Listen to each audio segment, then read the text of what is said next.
నిత్య పూజలివివు నేరిచిననో ప్రత్యక్షమైనట్టి పరమాత్మునికి నిత్య పూజలివివో.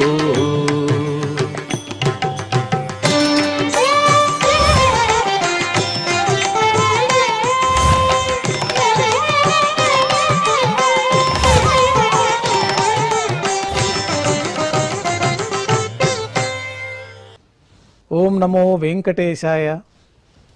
ఈరోజు సోమవారము, శ్రీ క్రోధినామ సంవత్సరము, దక్షిణాయనము, వర్ష ఋతువు, శ్రావణమాసము, కృష్ణపక్షము, అమావాస్య తిథి, మఖా నక్షత్రము, సెప్టెంబర్ 2, 2024.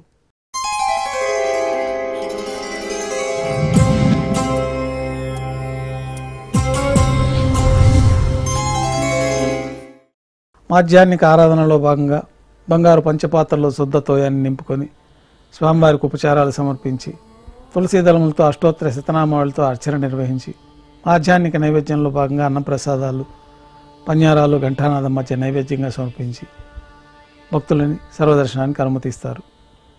ఉభయ దేవేలతో శ్రీ మలయప్ప స్వామివారిని బంగారు తిరిచిపోయిన వేంచేపు చేసుకుని మేళతాళాలతో ఊరేగింపుగా విమాన ప్రదక్షిణంగా సంపంగి ప్రాకారంలో కల కళ్యాణ మండపానికి చేరుకుంటారు. కళ్యాణోత్సవం ప్రారంభమవుతుంది.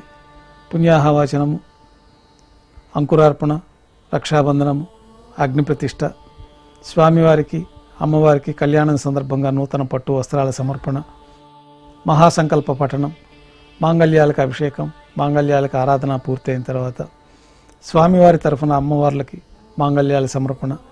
ఈ సందర్భంగా స్వామివారికి అమ్మవార్లకి కర్పూర నీరాజనం, విశేషమైన హోమాలతో పూర్ణాహుతి పూర్తయిన తర్వాత మాలా పరివర్తనం అనే కార్యక్రమాన్ని నిర్వహించి ఉభయ దేవేరులను శ్రీవారి చెంతకు చేర్చి ఈ సందర్భంగా అక్షతారోపణం అనే వైదిక కార్యక్రమాన్ని నిర్వహించి కర్పూర నీరాజనము, నైవేద్యము, తిరిగి కర్పూర నీరాజనంతో కళ్యాణోత్సవం పూర్తవుతుంది. కళ్యాణోత్సవం భక్తుల దర్శనం అనంతరం ఉభయ దేవేరులతో శ్రీ మలయప్ప స్వామివారు మేళతాళాలతో ఊరేగింపుగా ధ్వజస్తంభం వద్ద కల అద్దాల మండపానికి చేరుకుంటారు.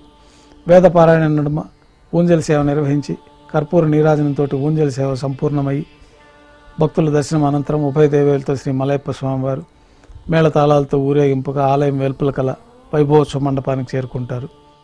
ఆర్జిత బ్రహ్మోత్సవంలో భాగంగా బంగారు గరుడ వాహనం పైన శ్రీ మలయప్ప స్వామివారు వేంచేస్తారు. కర్పూర నీరాజనంతో గరుడ వాహన సేవ పూర్తవుతుంది. హనుమంత వాహనం పైన శ్రీ మలయప్ప స్వామివారు వేంచేస్తారు. కర్పూర నీరాజనంతో హనుమంత వాహన సేవ పూర్తి అవుతుంది.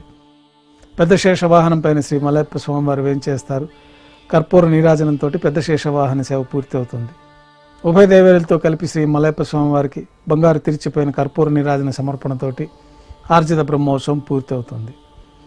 సాయం సంధ్య వేళలో 1000 దీపాలతో అలంకరించబడి ఉన్న సహస్ర దీపాలంకరణ సేవ మండపానికి ఉభయ దేవేరులతో శ్రీ మలయప్ప స్వామివారు మేళతాళాలతో ఊరేగింపుగా చేరుకుంటారు.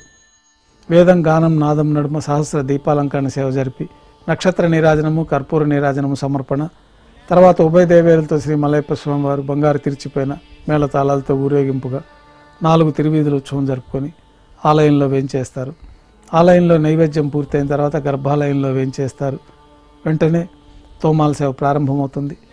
ఉదయం సమర్పించిన పుష్పమాలికలన్నీ సల్లింపు చేసుకొని బంగారు పంచపాత్రలో శుద్ధ తోయాన్ని నింపుకొని శ్రీ వైకానస భగవత్ శాస్త్రోక్తమైన విధానంలో దేవతామూర్తులందరికీ ఉపచారాలు సమర్పించి కొత్త పుష్పమాలలతో అలంకరణ గావించి చతుర్వేద మంత్రాలతో మంత్రపుష్పాన్ని సమర్పించి నక్షత్ర నీరాజనము, కర్పూర నీరాజనంతో రాత్రి తోమాల సేవ పూర్తి అవుతుంది.